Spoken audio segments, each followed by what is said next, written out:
Hello everyone. तो आज हम एक्सरसाइज 14 का क्वेश्चन नंबर 22 सॉल्व करेंगे। तो देखते हैं क्वेश्चन क्या है।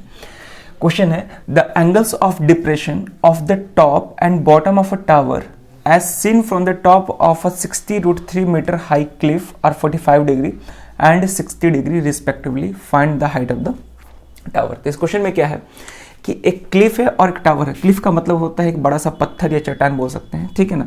तो उसको भी हम एक वर्टिकल लाइन से ही रिप्रेजेंट कर रहे हैं क्योंकि उस पत्थर की हाइट को ही केवल यहाँ पे हम रिप्रेजेंट करेंगे। तो ये मान लेते हैं कि मेरा क्लिफ है, ठीक है, बड़ा सा चट्टान है और ये ग्राउंड है और ग्राउंड पे कहीं यहाँ पे एक टावर है, ठीक है। और टावर का हाइट जो है वो क्लिफ से छोटा है। ऐसा इसलिए क्योंकि यहाँ पे दोनों ही केस में एंगल ऑफ डिप्रेशन बात कर रहा है, ठीक है। क्वेश्चन में बोल रहा है कि अगर हम क्लिफ के टॉप से एक बार टावर के टॉप पे देखते हैं और एक बार टावर के बॉटम पे देखते हैं तो दोनों ही केस में एंगल ऑफ डिप्रेशन ही बन रहा है। इसका मतलब हम यहाँ से एनालाइज कर सकते हैं, पता कर सकते हैं कि जो क्लिफ का हाइट होगा वो टावर के हाइट से बड़ा होगा, ज़्यादा होगा। क्लियर है? चलो, तो क्वेश्चन में है the angles of depression of the top and bottom of a tower as seen from the top of a 60√3 meter high cliff are 45 degree and 60 degree respectively. अब देखेंगे ध्यान से, यहाँ पे क्लिफ का जो चट्टान है, जो पत्थर है, उसका हाइट दिया है 60√3 मीटर, ठीक है। तो इसके टॉप से एक ऑब्जर्वर है जो कि टावर के टॉप पे एक बार दिख रहा है और एक बार टावर के बॉटम पे दिख रहा है, ठीक है। अब यहाँ पे क्योंकि वो हॉरिजॉन्टल लाइन से नीचे दिख रहा है तो एंगल ऑफ डिप्रेशंस बनेंगे। तो एंगल ऑफ डिप्रेशंस कितने कितने हैं, तो पहले हॉरिजॉन्टल लाइन बनाना पड़ेगा हमको, ठीक है। तो एंगल ऑफ डिप्रेशन क्या दिया है, 45 डिग्री एंड 60 डिग्री रिस्पेक्टिवली। तो पहले टॉप का बात किया है, तो टॉप पे जो एंगल ऑफ डिप्रेशन बन रहा है वो 45 डिग्री है और जो बॉटम टावर के बॉटम पे जो एंगल ऑफ डिप्रेशन बन रहा है वो मेरा 60 डिग्री है। तो ये एंगल कितना हो जाएगा, 60 डिग्री। क्लियर है? अब हमसे पूछा है find the height of the tower. ये टावर का हाइट क्या होगा, क्लिफ का हाइट दिया गया है। पहले नेमिंग कर लेते हैं। क्लिफ को ए बी से रिप्रेजेंट कर रहे हैं, इसको सी डी से, ठीक है। तो इसका हाइट दिया है 60√3 मीटर, ठीक है। अब हम देखेंगे ध्यान से, हमको टावर का हाइट बताना है, यानी कि सी डी का लेंथ बताना है। तो मान लेते हैं कि जो टावर का हाइट है वो h मीटर है, ठीक है। मान के चलते हैं कि टावर का हाइट h मीटर है और हमको फाइनली h ही पता करना होगा, ठीक है। अब कैसे करेंगे, ध्यान से देखेंगे। तो पहले हम क्या कर रहे हैं कि यहाँ से डी पॉइंट से एक छोटा सा कंस्ट्रक्शन कर रहे हैं। डी पॉइंट से एक हम परपेंडिकुलर ड्रॉ कर रहे हैं ए बी पे, ठीक है। और ये जो लाइन है वो ग्राउंड से क्या होगा, पैरेलल होगा, एक तरह का हॉरिजॉन्टल लाइन ही बोल सकते हैं इसको भी, ठीक है। और इस पॉइंट को हम ई नेम कर रहे हैं, ठीक है।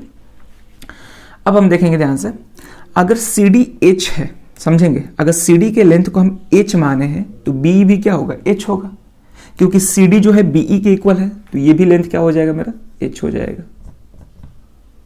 यहां तक क्लियर? चलो, अगर बीई एच है और ए बी पूरा 60√3 मीटर है तो एई का लेंथ क्या होगा, तो एई का लेंथ होगा 60√3 माइनस एच, ठीक है। अभी आगे इस पर डिस्कशन करेंगे, अभी हम बता रहे हैं, ठीक है। अब हम कैसे सॉल्व करेंगे, ध्यान से देखेंगे। यहाँ पे हमको एच फाइंड करना है, तो देखते हैं कैसे करेंगे। Find the height of the tower. तो पहले लिखेंगे let A B and C D be the height of cliff and tower respectively, ठीक है। और यहां पे हम सी डी को एच माने हैं तो लिख सकते हैं let C D is equal to H metre, ठीक है।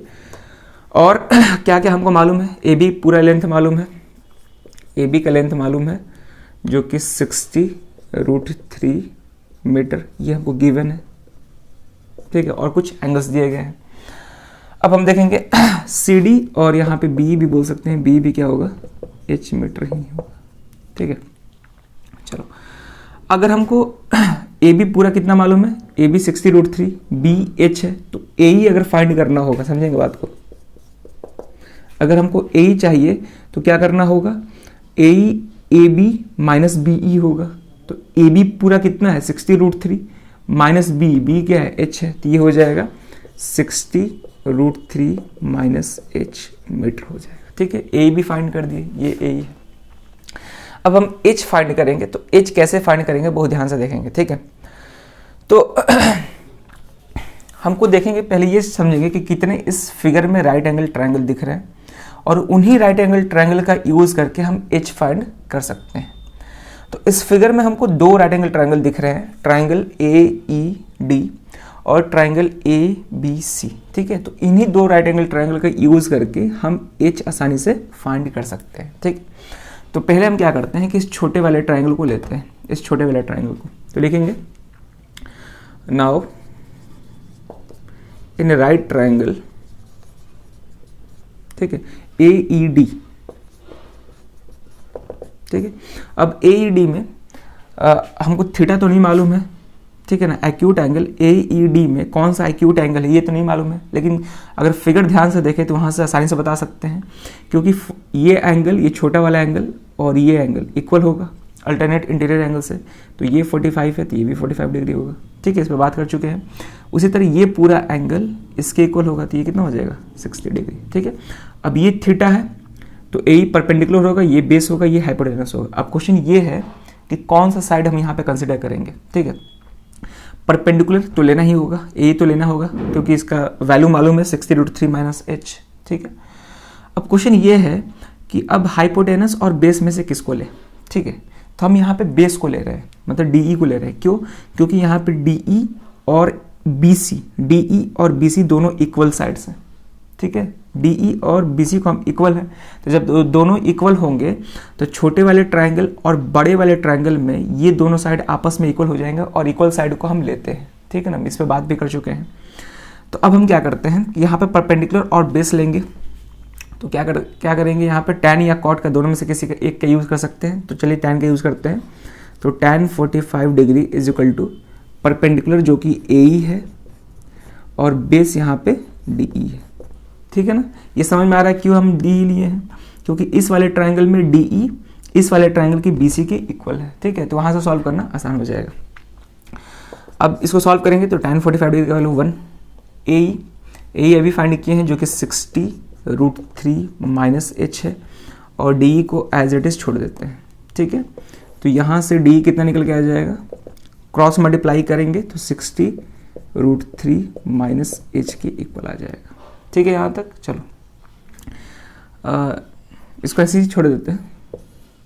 अब हम बड़े वाले ट्रायंगल पे आते हैं, ट्रायंगल ABC पे, तो लिखेंगे इन राइट ट्रायंगल ABC। ठीक है, यहाँ भी परपेंडिकुलर तो लेना ही होगा और बेस भी लेना होगा, BC लेना होगा क्योंकि BC DE के इक्वल है। तो यहाँ पे हम लेते हैं ट्रायंगल ABC में भी tan का यूज़ करना होगा, tan या cot, तो tan 60 degree equal to perpendicular इस बार क्या होगा, ये पूरा AB और बेस क्या होगा, पूरा BC। क्लियर है यहाँ तक? चलो, tan 60 डिग्री का वैल्यू √3। ठीक है, AB को समझेंगे ध्यान से, AB का लेंथ मालूम है हमको जो कि 60√3 है। AB का लेंथ मालूम है जो कि 60√3 है डिवाइड बाई BC। ठीक है, तो यहाँ से हम क्रॉस मल्टीप्लाई करेंगे तो BC ऊपर चल जाएगा इज इक्वल टू 60√3 और ये √3 नीचे आ जाएगा।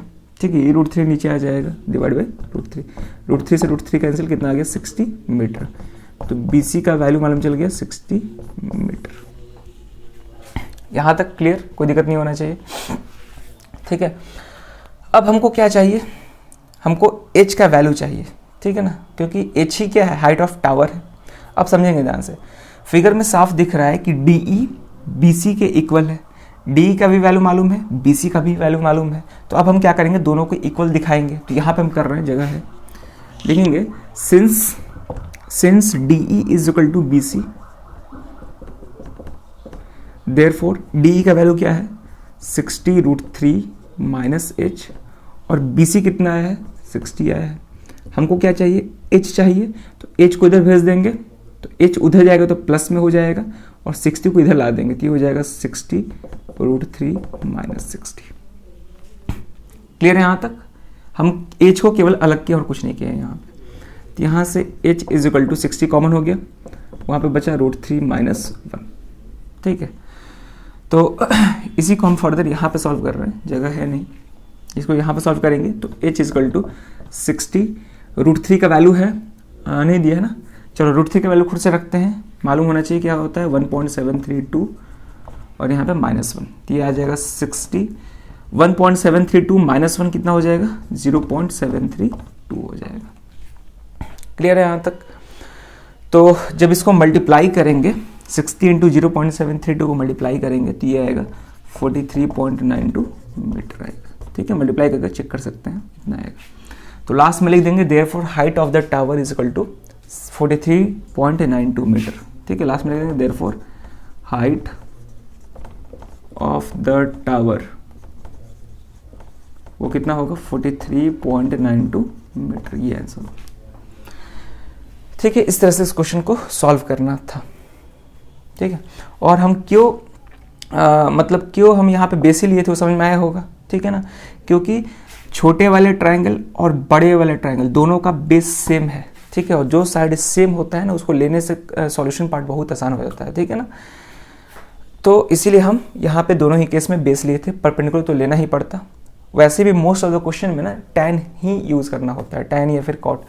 ठीक है, साइन का कॉसेक का ये बहुत कम यूज़ होता है, ज़्यादातर tan का ही यूज़ होता है। ठीक है, और एंगल भी देख पा रहे होंगे, यही 3 एंगल का यूज़ होता है, 30 डिग्री, 45 डिग्री और 60 डिग्री, उसके अलावा कोई एंगल का यूज़ नहीं होता है। तो वो सारे एंगल्स के लिए अगर आपको अलग अलग टी रेशियोज़ के लिए वैल्यू याद है तो आसानी से आप हाइट एंड डिस्टेंस के क्वेश्चन को सॉल्व कर सकते हैं। ठीक है ना, तो पहला काम होता है फिगर बनाना, और फिगर को फिर से एनालाइज करके सॉल्यूशन पार्ट काफ़ी आसान हो जाता है। ठीक है ना, अगर अच्छे से एनालाइज करते हैं तो केवल टी रेशियोज लगा के क्वेश्चंस को आगे हम सॉल्व करते हैं। तो यहाँ पे क्वेश्चन में हाइट ऑफ टावर पूछ रहा था जो कि 43.92 मीटर आया, और ये क्वेश्चन CBSE 2012 में पूछ चुका है, एक इंपॉर्टेंट क्वेश्चन है। क्लियर? तो चलिए प्रैक्टिस करते रहिए क्वेश्चंस को। तो इस वीडियो में ये क्वेश्चन रहेगा, अब मिलते हैं नेक्स्ट वीडियो में नए क्वेश्चन के साथ। Thank you.